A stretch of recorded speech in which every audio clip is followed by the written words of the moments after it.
오늘은 교회력의 가장 마지막 주일인 왕이신 그리스도 주일이다. 이렇게 우리가 지키고 있습니다. 이 교회력의 첫 시작인 대림절 바로 앞에 놓여 있는 왕이신 그리스도 주일. 이것은 아직까지 한국 개신교에서 그렇게 많이 알려지지는 않았습니다. 그 이유를 영남신학대학교 예배설교교수이신 김명실 박사는 이 왕이신 그리스도 주일이 교회력의 역사 가운데 아주 짧은 역사를 가지고 있기 때문이다. 이렇게 설명하고 있습니다. 그리고 특별히 우리나라에서 더 많이 알려지지 않은 것은 전통적으로 11월 셋째 주일을 추수감사주일로 지키기 때문에 교회력의 끝인 왕이신 그리스도 주일과 겹치게 되어서 한국교회에서는 추수감사주일에 묻혀 이 왕이신 그리스도 주일이 존재감이 거의 없어 보여서 우리나라에서는 많이 지켜지지 않고 있다. 이렇게 이야기를 하고 있습니다. 이 왕이신 그리스도 주일 사진을 보시면 북미의 한 예배당에 있는 스테인글라스인데 예수 그리스도를 왕으로 이렇게 표시를 하고 있습니다. 그래서 이제 교회 예배당에 이렇게 창문에 스테인글라스 해가지고 왕이신 예수 그리스도를 이렇게 설명하고 있는 거죠. 이 왕이신 그리스도 주일이 처음으로 제정된 것은 1925년 교황 피우세 11세 때였습니다. 1926년 10월 마지막 주일에 처음으로 시행이 되었습니다. 그러니까 한 100년 정도 역사를 가지고 있습니다. 민주주의의 그런 상황 속에서 또 민주주의를 갈망하고 있는 이런 상황 속에서 100년 전에 왕이신 그리스도의 주일, 이 왕이라는 단어를 사용하는 것이 사실은 조금 여러 가지 어려움이 있습니다. 왜 그러면 역사적인 흐름에 반하는 거다. 왕정국가 이런 것들이 다 쇠퇴하고 민주주의가 싹트고 있는데 굳이 왕이신 그리스도 주일 이렇게 이름을 붙여야 될 이유가 있을까? 이런 생각을 우리가 할 수도 있을 것입니다. 그런데 100년 전에 이 왕이신 그리스도 주일이 제정되게 된 그 이유를 살펴보게 된다고 한다면 그 의미를 다시 한번 깨닫게 되고 이 왕이신 그리스도 주일이 우리에게 얼마나 많은 위안과 소망을 주게 되는지를 우리가 알게 될 것입니다. 제1차 세계대전 1914년에서 1918년까지 이 1차 세계대전이 끝나고 민족주의와 무신론적인 현상인 세속주의가 세상을 휩쓸고 있었습니다. 이탈리아에서는 우리가 잘 아는 무솔리니가 파시즘, 독재적인 전체주의를 강화시켰고 독일 전체의 지배자가 되겠다고 나치당의 히틀러는 욕망과 폭력을 휘두르고 그 앞에 교회와 성도들은 두려움에 떨고 있는 그런 상황이었습니다. 이런 상황 속에서 교회가 위협받고 있고 신앙이 약해져가는 그리스도인들에게 용기를 북돋아주고 예수 그리스도가 온 우주의 진정한 통치자이심을 상기시키기 위해서 왕이신 그리스도 주일을 제정하게 된 것입니다. 그러니까 세상의 독재자들, 세상의 왕들, 세상의 지배자들 그들이 세상의 왕이 아니라 그리스도가 우리의 왕이시다. 그런 독재자들과 그런 세속주의와 그런 파시즘 이런 쪽에서 불안과 두려움에 떨고 있던 성도들에게 위로를 주고 용기를 주고 격려를 주고 왕이신 하나님이 우리와 함께 하시고 우리를 지켜주실 것이다. 온 우주의 통치자는 왕이신 예수 그리스도뿐이다. 이것을 강조해 주고 있는 거죠. 뿐만 아니라 모든 나라의 지도자들 또 군주들 정치가들은 이 땅의 진정한 왕이신 그 그리스도 앞에 겸손을 배우고 평화의 왕이신 예수 그리스도를 공경해야 된다는 의미도 이 왕이신 그리스도 주일에 제정 이유에 담겨져 있었습니다. 10월 마지막 주일에 지키던 것을 1969년 교황 바오로 6세가 연중식의 마지막 주일로 옮겨서 지금까지 이제 지키게 됩니다.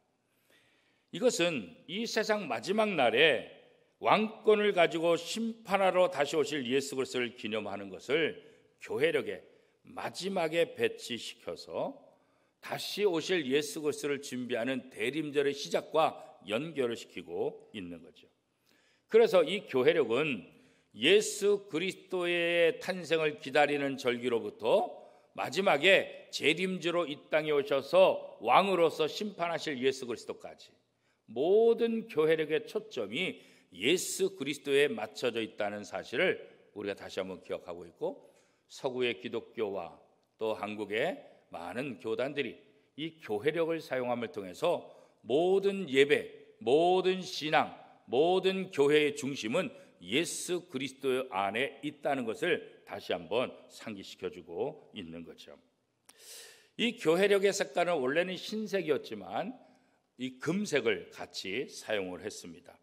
그래서 이 교회력의 마지막적인 왕이신 그리스도 이 주의를 좀 더 장엄하게, 좀 더 이렇게 만들기 위해서 금색을 사용하고 있고, 우리 교회는 그래서 금색을 사용하고 있습니다. 예수 그리스도를 왕으로 일컫는 성경 본문들이 여러 군데 있는데, 이 왕이신 그리스도 주일에 이 본문들을 가지고 성경을 읽고 또 개신교는 설교들을 하고 있죠.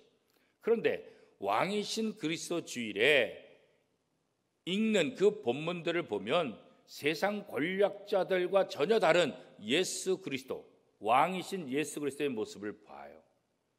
세상의 권력자들처럼 힘을 발휘하고 폭력을 앞세우는 그런 그리스도가 아니라 어떤 그리스도예요? 작은 자를 섬기는 왕이신 그리스도, 세상 법정에서도 잠잠하셨던 그리스도, 십자가에 달리신 유대인의 왕으로서의 그리스도, 또 이런 세상 권력자들과 또 다른 그런 모습의 예수 그리스도를 소개하고 있지요. 이런 것들은 이 땅의 나그네 인생으로 삶을 살아가는 그리스도인들에게 있어서도 많은 위로와 또 소망이 될 수 있을 것이다. 그래서 이 절기는 우리에게서 굉장히 중요한 의미로 사용되고 있습니다. 하나님을 믿는 사람들, 특별히 기독교인들에게 있어서 가장 중요한 것은 하늘에 소망을 두고 사는 거죠. 이 땅에서 지배자가, 이 땅에서 독재자가, 이 땅에서 권력자가 자기의 힘을 발휘한다 할지라도, 그것으로 인해서 우리가 고난과 역경과 어려움을 당한다 할지라도, 그럼에도 불구하고 우리가 그것을 참으며 소망 가운데 살 수 있는 것은 이 땅이 다가 아니라 하나님의 나라가 있다는 것을 알기 때문에, 그 하나님의 나라를 소망하기 때문에 이 땅에서 우리는 그 모든 고난과 아픔을 견딜 수 있고 또 이겨나갈 수 있게 될 것이다. 그런 의미에서 왕이신 그리스도 주일은 고난 중에 있는 성도들에게 가장 커다란 위로와 소망의 메시지가 될 수 있다는 거죠. 그리스도인들은 이 땅에 살고 있지만 이 땅을 바라보는 사람이 아니라 하나님의 나라에 소망을 두고 사는 사람이다. 그리고 이 땅의 재산에 관심을 갖는 자들이 아니라 하나님 나라의 영원한 기업에 관심을 갖는 자들이다. 이렇게 말씀하고 있죠. 골로새서 1장 12절 말씀에 보면, 우리로 하여금 빛 가운데서 성도의 기업의 부분을 얻기에 합당하게 하신 아버지께 감사하게 하시기를 원하노라. 이 땅에 살면서 영원한 하나님 나라 그 기업을 사모할 수 있도록 해주신 것, 그것에 감사한 마음을 가져야 된다. 사도 바울은 골로새 교인들에게 그렇게 설명하고 있죠. 하나님 나라에 대한 굳건한 소망을 가진 성도들은 그래서 하나님께 감사와 찬양과 영광을 돌리게 된다는 것입니다. 그리스도인들은 흑암의 권세에 잡혀있던 자기들을 사랑의 아들의 나라로 옮겨주신 그 하나님의 은혜에 감사한 마음을 가지라는 거죠. 골로새서 1장 13절 14절 말씀에 보면, 그가 우리를 흑암의 권세에서 건져내사 그의 사랑의 아들의 나라로 옮기셨으니 그 아들 안에서 우리가 속량 곧 죄사함을 얻었도다. 성도들은 악한 세상에서 구원받았다는 이 구속의 은혜, 이 은혜가 우리 속에 충만해야 한다는 거예요. 복음의 참된 의미를 깨달은 사람들은 마땅히 하나님께 영광을 돌리며 하나님을 찬양하는 삶을 살아야 된다는 거죠. 어떠한 시련이나 고난도 하나님의 자녀들의 이 구원, 이 은혜를 막을 수 없다는 거예요. 십자가 보혈의 능력을 깨달은 사람들은 그렇기 때문에 언제나 어떤 상황 속에서나 기쁨과 감사가 넘치게 된다는 거죠. 구원받을 수 없는 나를 십자가 보혈로 구원해 주신 그 하나님의 은혜를 생각할 때 늘 하나님께 감사하는 사람이 또 감사하는 삶이 될 수밖에 없다는 거예요. 이렇게 하나님께서 나를 구원하셨다는 이 확고한 믿음을 가진 사람들은 어떠한 상황 속에서도 흔들리지 않게 된다는 거죠. 그런데 지금 사도 바울이 골로새 교인들에게 편지를 쓰고 있는데 왜 편지를 쓰냐? 골로새 교회의 교인들의 믿음이 흔들리기 때문에 편지를 쓰는 거예요.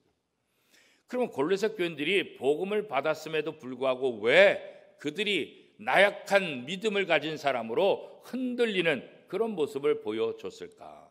거기에는 이유가 있죠. 그것은 이 골로새 교회 교인들의 구성원들을 가만히 살펴보면 여러 이단들에서 또 여러 다른 종교에서 갓 개종한 그런 사람들이 많다는 거예요. 그러니까 다시 말하면 이제 신앙생활을 하는 사람이 많다는 거죠. 초신자들이 많다는 거죠.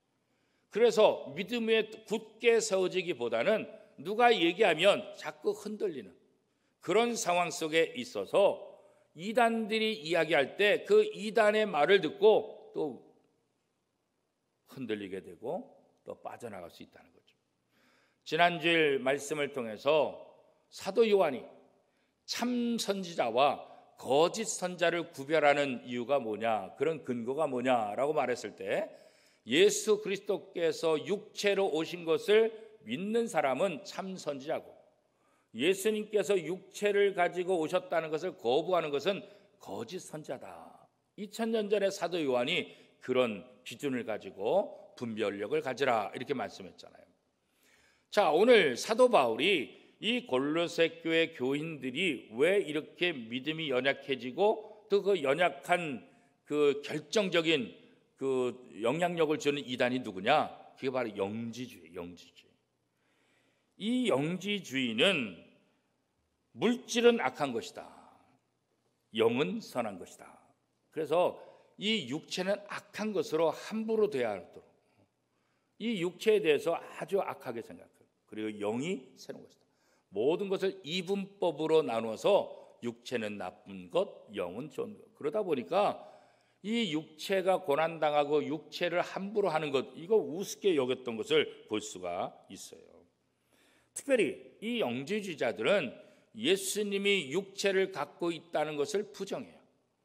예수님이 육체를 갖고 이 땅에 있는 것이 아니라 사람들이 상상해서 환영을 보는 거다. 원래 없는데 있는 것처럼 보는 것에 불과하다. 그렇게 얘기를 해요. 그리고 구원받는 것은 예수 그리스도의 그 구원의 은혜, 십자가 이것 갖고 부족하다. 이것을 주장하는 것이 바로 영지주의자들이에요. 이런 영지주의자들의 잘못된 가르침으로 인해서 골로새 교인들이 믿음이 흔들리게 되는 거예요. 이것을 안 사도 바울이 골로새 교인들에게 편지를 보내서 영지주의에 흔들리는 이 골로새 교인들을 바로 잡기 위해서 이 편지를 쓴 거죠. 자, 영지주의자들의 잘못된 주장을 어떻게 반박하냐? 사도 바울은 예수님께서 이 땅에 오셨는데 이 예수님은 바로 하나님의 형상이다. 그렇게 설명하고 있어요. 골로새서 1장 15절 말씀입니다.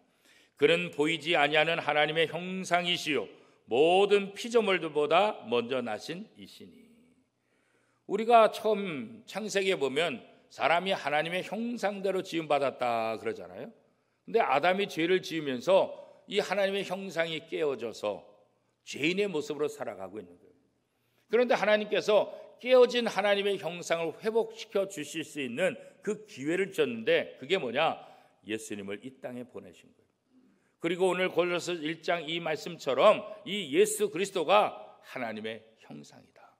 그래서 누구든지 예수를 영접하면 하나님의 형상을 회복하는 거예요.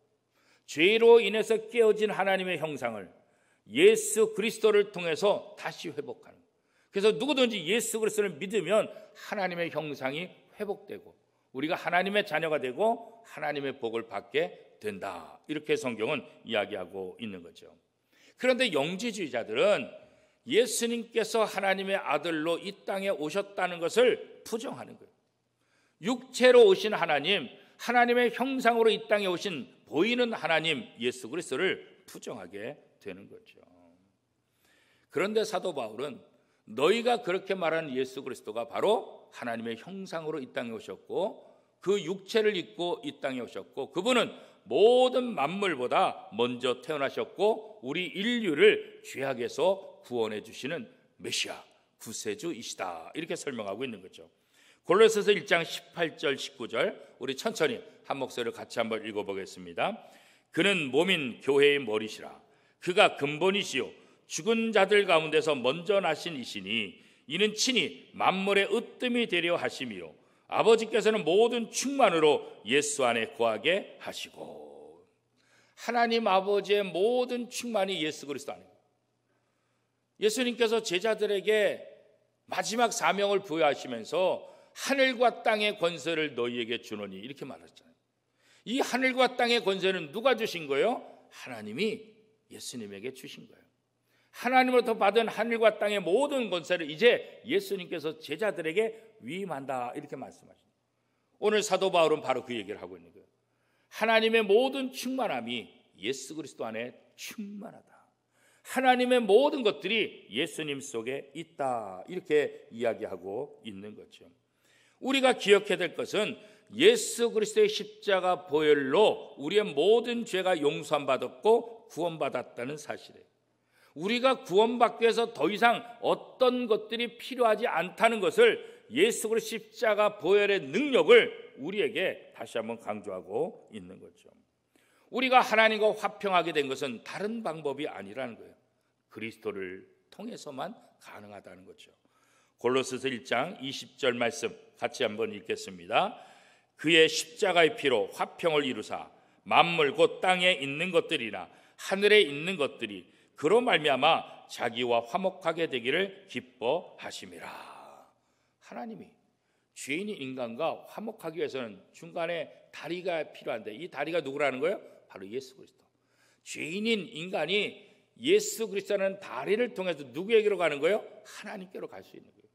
그래서 죄인인 우리와 하나님과의 이 관계를 회복시켜주는 것은 바로 예수 그리스도. 그 예수 그리스도의 십자가 보혈로 우리를 화목하게 하셨다 이렇게 말씀하고 있는 거죠. 이 십자가의 피가 우리를 하나님의 자녀로 삼은 거예요. 이 십자가 보혈 외에 더 이상 필요한 것이 없다는 것을 다시 한번 확실하게 이야기하고 있는 거죠. 예수 그리스도의 보혈이 얼마나 중요한지를 사도 바울이 이야기하고 있는 거예요. 예수님께서는 스스로 십자가의 제물이 되심으로 우리를 하나님 앞에 거룩하고 흠없는 존재로 만들어 주셨다. 이게 성경의 증언이에요. 골로새서 1장 22절 말씀 같이 읽겠습니다.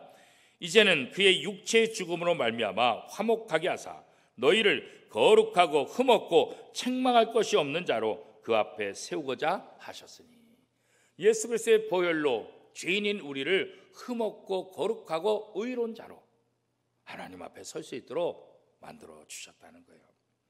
생명의 근원이 되신 예수 그리스도야말로 하늘과 땅의 모든 만물과 이 세상 모든 권세와 왕권의 주인이시다. 이 예수님만이 진정한 왕이시다. 이 예수님을 통해서 우리는 다시 하나님과 화목하게 되고 하나님의 그 기업을 상속받을 수 있는 그 특권을 갖게 되었다. 그런 거죠. 하나님께서 예수 그리스도를 이 땅에 왕으로 보내신 것을 우리가 어떻게 하느냐? 마지막 때 모든 만물이 예수 그리스도 앞에 무릎을 꿇게 되는 것. 빌립보에서 분명히 그렇게 말씀하고 있잖아요. 그런데 지금 이 세상에서는 예수 그리스도가 모든 만물보다 앞서시고 예수 그리스도가 모든 주권자, 왕임을 모르는 사람이 많이 있다는 거죠. 그래서 우리가 복음을 전해야 된다는 거예요. 골로새 교인들이 받은 복음, 사도 바울이 받은 복음을 이제 모든 세상의 사람들에게 이 복음을 전해서 예수 그리스도가 우리의 왕이심을 선포하게 되고 왕이신 예수 그리스도를 통해서 모든 염려와 걱정과 불안에서 벗어나서 승리하는 삶을 살 수 있도록 그들에게 복음을 전해야 될 사명이 성도들에게 있다는 것을 다시 한번 알려주고 있는 거죠. 그렇습니다. 만물을 창조하신 예수님, 그분이 교회의 머리이십니다. 이 세상을 창조하시는 예수님은 십자가 구속을 통해서 죄인된 자들을 하나님의 거룩한 백성으로 새롭게 창조하시는 거죠. 그래서 성경은 새로운 피조물이라, 거듭났다, 새롭게 태어났다, 그렇게 이야기를 하고 있는 거죠. 하나님은 예수님을 통해 거룩한 하나님의 백성을 만들길 원하죠. 내가 거룩하니 너희도 거룩하라.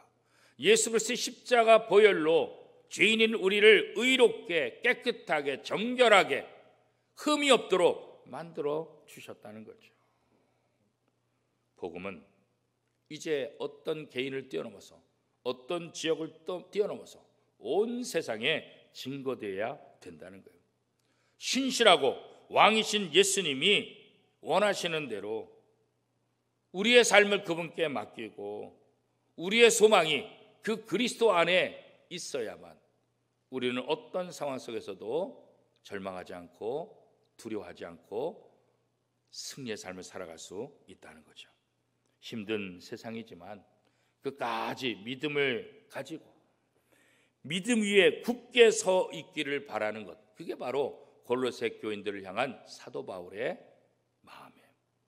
이것은 하나님께서 사도 바울을 통해서 골로새 교인들에게만 한 것이 아니라 오늘 우리에게도 하신 말씀. 코로나19로 힘들고 우크라이나와 러시아의 전쟁 때문에 여러 가지 세상의 경제가 어려워지고 또 우리 주변 상황을 보더라도 정치적인 상황 속에서도 여전히 힘들고 어려운 세상 속에 우리가 살고 있지만 그럼에도 불구하고 예수 그리스도께서 이 세상의 왕이심을 믿고 예수 그리스도를 바라보는 그 믿음에 서서 흔들리지 않고 믿음의 길을 굳건히 걸어나가는 것. 고로새 교인들이 더 이상 영주주의와 이단들에서 흔들리지 않고 예수 그리스도를 통한 분명한 구원의 확신을 가지고 하늘나라를 소망하며 믿음에 더 단단히 세워져가는 그런 교회, 그런 성도가 되기를 바라는 마음이 바로 사도 바울의 마음이죠. 골로새서 1장 23절 말씀입니다. 우리 한 목소리를 같이 읽겠습니다.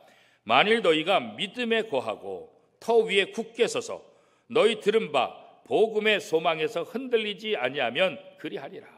이 복음은 천하 만민에게 전파된 바요 나 바울은 이 복음의 일꾼이 되었노라. 사도 바울이 이 복음의 일꾼이 되었던 것처럼 이제 오늘 우리들도 이 복음의 일꾼이 되어야 한다는 거죠. 사랑하는 원미동교회 성도 여러분, 교회는 예수님의 몸이고 예수님은 교회의 머리이십니다. 예수님은 근본이시고 죽은 자들 가운데서 가장 먼저 살아나셔서 만물의 으뜸이 되신 분이십니다. 하나님 아버지께서는 모든 충만으로 예수님 안에 거하신다고 말씀하셨어요.